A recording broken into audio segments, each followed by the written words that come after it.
Hello students. तो आज इस वीडियो में हम दो क्वेश्चंस सॉल्व करेंगे। HCV चैप्टर 3 काइनेमेटिक्स, एक वर्कड आउट एग्जाम्पल 20th और एक एक्सरसाइजेस का लास्ट क्वेश्चन 52nd। दोनों सिमिलर टाइप के क्वेश्चंस हैं। ये जो क्वेश्चन है ये तो है worked out example 20th। 3 particles ABC are situated at the vertices of an equilateral triangle ABC of side D at t equals to 0। किसी इक्विलेटरल ट्रायंगल जिसकी साइड है डी, उसके वर्टाइसेस पर 3 पार्टिकल्स हैं ए बी और C, instant T is equal to 0 पर। Each of the particles move with constant speed v। हर particle constant speed v से मूव करता है। इस तरह a always has its velocity along A B, b along B C and c along C A. At what time will the particles meet each other. तो ये हैं वो 3 particles t equal to 0 पर। ए किस तरह मूव करता है? Constant speed v से b की तरफ, b कांस्टेंट स्पीड v से c की तरफ और c हमेशा a की तरफ। तो इंस्टेंट t इक्वल टू 0 पर तो a यहाँ है, थोड़े समय के बाद v स्पीड से मूव करता हुआ a यहाँ आ जाएगा, क्योंकि इसको कहाँ जाना है? b की तरफ, हमेशा b की तरफ जाना है, तो ये इधर आ जाएगा।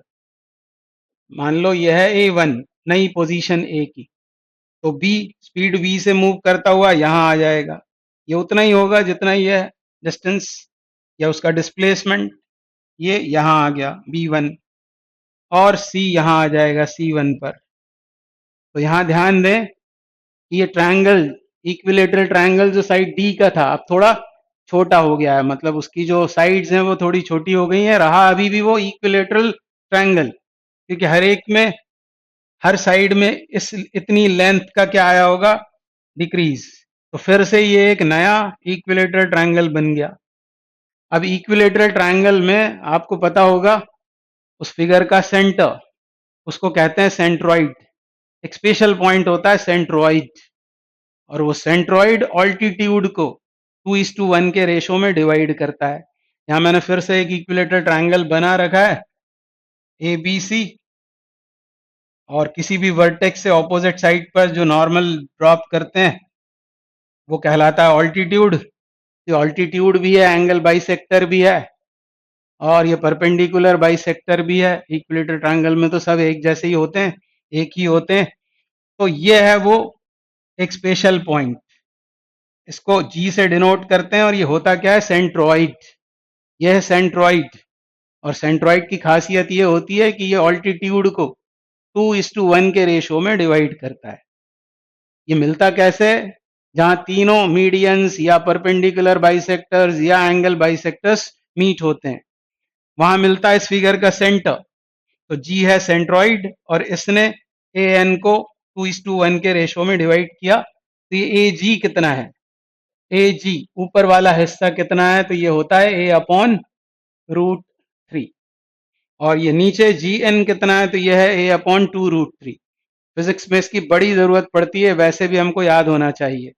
A/√3 ऊपर और नीचे A/2√3। भूल जाएं तो ये एंगल 60 है। साइड यदि A है तो ये कितना होगा? साइड यदि A है तो यहाँ साइड D दी है, तो ये हो जाएगा D/√3। तो साइड ये D, ये एंगल 60, तो A sin 60 लगा देना, तो AN आ जाएगा, और AN का ये ले लेना कितना? 2/3, और ये होता है 1/3। तो वापस आते हैं हमारी प्रॉब्लम पर। तो ए बी सी 3 पार्टिकल्स थे, थोड़े समय के बाद ये यहाँ आ गए, A1 B1 C1। फिर से एक इक्विलेटरल ट्रायंगल बना, ट्रायंगल थोड़ा छोटा हो गया, घूम गया, पर उसका सेंटर अभी भी यहाँ रहेगा जी पर। ओरिजिनली ए बी सी का ये था सेंट्रॉइड, तो A1 B1 C1 का सेंट्रॉइड भी यहीं पर रहेगा। फिर और थोड़ा समय बीता तो A यहाँ आ गया, कहाँ आ गया? A2 पर, और B यहाँ आ गया B2 पर। ये पोजीशंस के लिए दिखाया हुआ है, क्योंकि फिर इसको क्या करना है? A1 को B1 की तरफ चलना है, B1 को C1 की तरफ।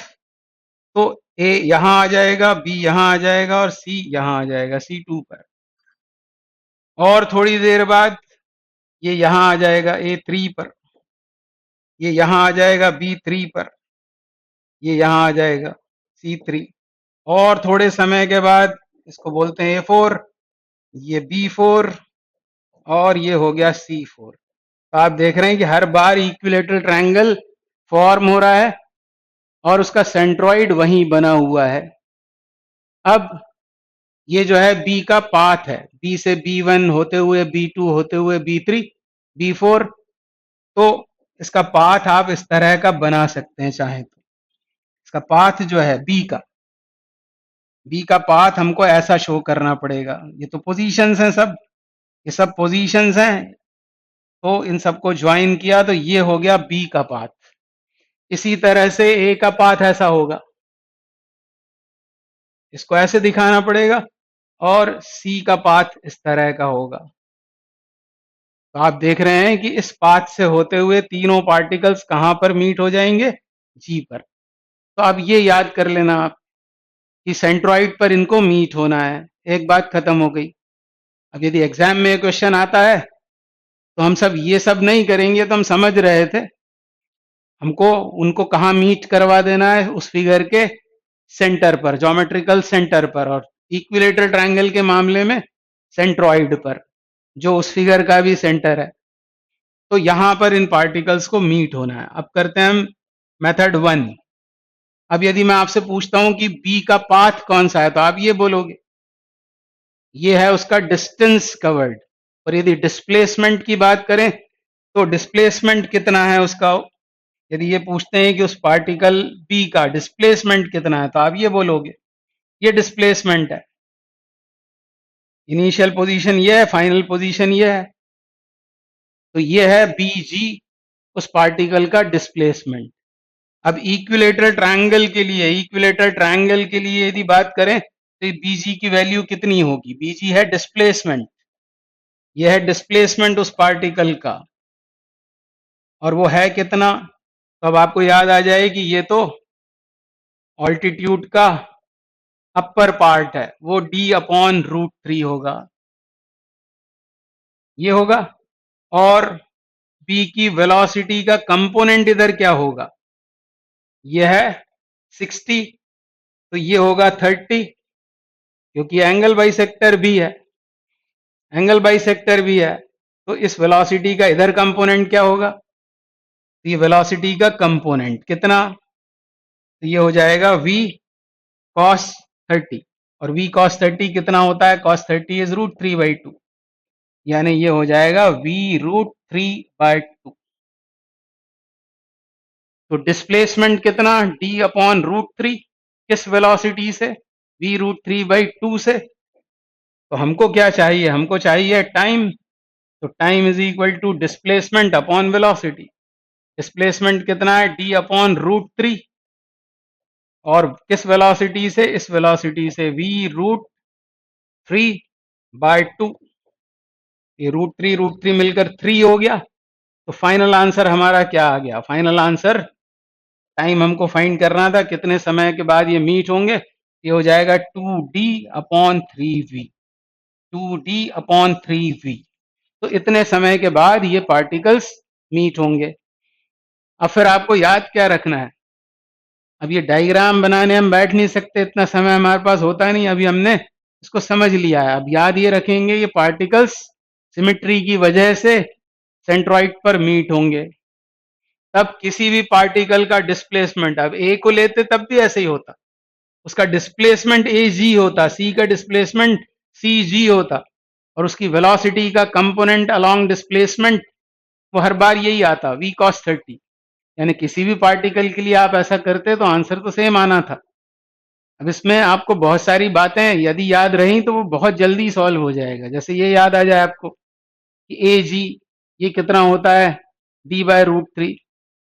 ये फिजिक्स के लिहाज से बहुत इंपॉर्टेंट है। तो ये इसका आंसर है, एक मेथड। दूसरी मेथड क्या है? दूसरी मेथड है रिलेटिव वेलोसिटी वाली। अब ये पार्टिकल ए यदि मैं कंसिडर करूं तो ये कहां जा रहा है? बी की तरफ, किस वेलोसिटी से? v से। और बी कहां जा रहा है? वेलोसिटी v से इधर जा रहा है। और इस वेलोसिटी का यदि मैं आपसे पूछता हूं कंपोनेंट कितना है इधर, तो क्या बोलोगे आप, ये v है और ये एंगल होगा 60, इक्विलेटरल ट्रायंगल इसलिए ये होगा v cos 60। cos 60 होता है 1/2 यानी v/2। यानी हम ये कह सकते हैं कि a और b दोनों एक दूसरे को अप्रोच कर रहे हैं, एक दूसरे की तरफ जा रहे हैं। a जा रहा है v से तो b जा रहा है उसकी तरफ v/2 से। तो जो रिलेटिव वेलोसिटी होगी या जो वेलोसिटी ऑफ अप्रोच होगी वो कितनी होगी? ये तो आपको रटा होगा कि जब दो पार्टिकल्स एक दूसरे की तरफ आ रहे होते हैं ऑपोजिट डायरेक्शंस में तो वेलोसिटी ऐड हो जाती है। तो कितनी होगी वो 3v/2, मतलब ये दोनों पार्टिकल्स एक दूसरे की तरफ 3v/2 इस वेलोसिटी से अप्रोच कर रहे हैं। मतलब ये हो गई वेलोसिटी ऑफ अप्रोच कितनी, 3v/2। इन अदर वर्ड्स इसी रेट से कौन सी डिस्टेंस, डिस्टेंस d कम होगी। ये जो डिस्टेंस d है दोनों के बीच की इनिशियली वो इस रेट से कम होगी। तो हमको चाहिए टाइम, तो टाइम कितना हो जाएगा, टाइम बराबर हो जाएगा d अपॉन ये वेलोसिटी अप्रोच की यानी 3v और ये हो जाएगा 2d, यानी आंसर हमको फिर से वही मिला 2d अपॉन 3v। तो दोनों में से जो मेथड आपको पसंद हो या जिसमें आप कंफर्टेबल हो वो आप लगा सकते हैं, पर एग्जाम में आने पर इसको आपको 1 मिनट में सॉल्व करना है, ये जरूर ध्यान रखना। तो बहुत सारी बातें आपके दिमाग में चलनी चाहिए। अब एक वो वाला क्वेश्चन करते हैं 50 second. 6 particles situated at the corners of a regular hexagon of side A move at a constant speed v। अब बात हो रही है हेक्सागोन की, रेगुलर हेक्सागोन, साइड कितनी दी हुई है ए साइड वाला एक रेगुलर हेक्सागोन है, 6 पार्टिकल्स सिचुएटेड है उसके वर्टाइसेस पर और t इक्वल्स टू 0 पर ये सब पार्टिकल्स हैं, वो A B C D E और F, 6 particles. Each particle maintains a direction towards the particle at the next corner. वैसी बात हुई, ए बी की तरफ, बी सी की तरफ, सी डी की तरफ, डी ई की तरफ चल रहे हैं। Calculate the time the particles will take to meet each other. तो सिमेट्री से इस फिगर के सेंटर पर सबको मिल जाना है, यहां पर सबको आकर मिल जाना है। मान लो ये है x और मैं इस पार्टिकल के बारे में सोचूं c के बारे में, तो इसकी वेलोसिटी है कितनी, तो वो है कितनी है ये v, और इस वेलोसिटी का इधर कंपोनेंट कितना है, इधर कंपोनेंट कितना है वो निकालेंगे, कितना होगा वो। अब ये क्योंकि हेक्सागोन है, हेक्सागोन की प्रॉपर्टीज पता होंगी, 120 डिग्री का होता है एंगल, मतलब ये कितना है 60, और ये यदि v है तो इधर कंपोनेंट होगा v cos 60, मतलब कितना हो गया v/2। और हेक्सागोन की एक और प्रॉपर्टी आपको पता होगी कि यहाँ 6 इक्विलेटरल ट्रायंगल्स बन जाते हैं, यानी ये जो लेंथ है वो कितनी है, a के ही बराबर है, a के ही बराबर है। तो टाइम कितना लगेगा, तो बहुत आसान हो गया, t इज इक्वल टू कितना, कितना चलना है a, किस वेलोसिटी से चलना है v/2 से, v/2 से, यानी कितना हो गया 2a/v। ये इस क्वेश्चन का आंसर हो गया। इसमें हमने मेथड 1 लगाई है, मेथड 1 लगाई है। फिर से बोलता हूं मैं एक बार, आपको समझ में तो आ गया होगा। ये c की वेलोसिटी इधर कितनी v, तो हम इधर, क्योंकि उस पार्टिकल का डिस्प्लेसमेंट, ये तो उसके चलने का रास्ता दिखाया मैंने, हर पार्टिकल यहां पर मीट होने वाला है इन रास्तों से, ये तो डिस्टेंसेस हैं, डिस्प्लेसमेंट ये है, और जो डिस्प्लेसमेंट है वो उस फिगर के साइड के बराबर है, क्योंकि रेगुलर हेक्सागोन दिया हुआ है यानी a, और इसका इधर कंपोनेंट कितना होगा, तो वो होगा v cos 60, मतलब v/2।